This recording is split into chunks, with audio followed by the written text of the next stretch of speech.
When I was 17 years old, I was diagnosed with a neurological disease. You probably never heard of it. It's called central nervous system vasculitis. This happens when the immune system attacks and inflames the blood vessels in your brain or in your spinal cord, causing a variety of neurological symptoms. And as everyone who lives with it know, CNS vasculitis has no known cause or cure. My name is Chelsea, and this is my story.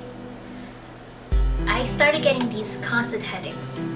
Then one day my family noticed I was having trouble speaking and communicating my thoughts. Later that day I picked up a book and found that I couldn't read it. I told my mom, and later she called my aunt, who is a family doctor, and she asked me all these standard questions over the phone like, can you count to 10? What is your full name? And I couldn't answer them. She told my mom that I needed to go to the hospital right away. The day after I was admitted to the hospital, I fell into a coma. They tested me for everything they could think of but found nothing until my aunt read about CNS vasculitis. It's a disease so rare that some doctors don't even know about it. She pushed my doctors to do a brain biopsy, and I have a small scar right here where they extracted a piece of my brain to study it for inflammation. And this confirmed my diagnosis, and then the doctors knew to begin my treatment with chemotherapy and steroids. The doctors called me the miracle child because they told my parents I was either going to die or be permanently brain damaged. I remember one day in the hospital when the doctors told my parents that I would probably only be able to speak 5 words a day.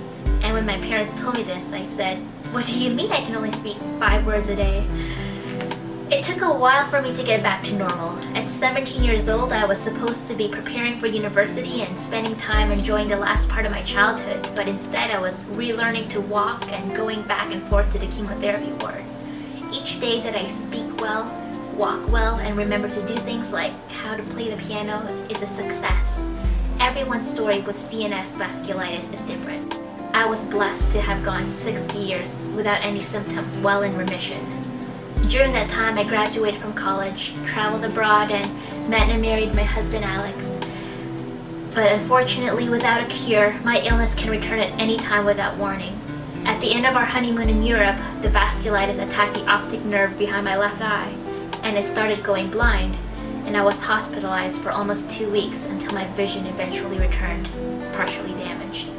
Then in September, a couple days after we had just moved into our new home, I had a seizure and lost all memory of what happened next. I turned at a funny noise, just enough time to see Chelsea fall out of the chair in the living room, and moved her to an open area as quick as I could while she convulsed. She woke up as we were getting into the ambulance and wouldn't even believe me when I told her what happened. She's like, "It's not true, I don't have seizures." And so we spent the night in the hospital and returned home with orders to see the neurologist on Monday. Never made it that far. Late Sunday night, we were at the neurological ward in the hospital in Seattle when Chelsea went into status epilepticus, which is when you're having so many seizures that your body cannot recover before the next one starts. Hers were 20 seconds apart. The doctors told me that if she recovers, she could be permanently disabled. They pumped her full of every seizure medicine they could and struck out. It wasn't until they gave up and just treated her vasculitis with chemo that she became lucid again.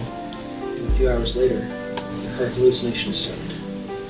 The doctors found that the vasculitis was attacking her visual cortex, which is why she still heard us and talked to us, but was terrified by what she saw.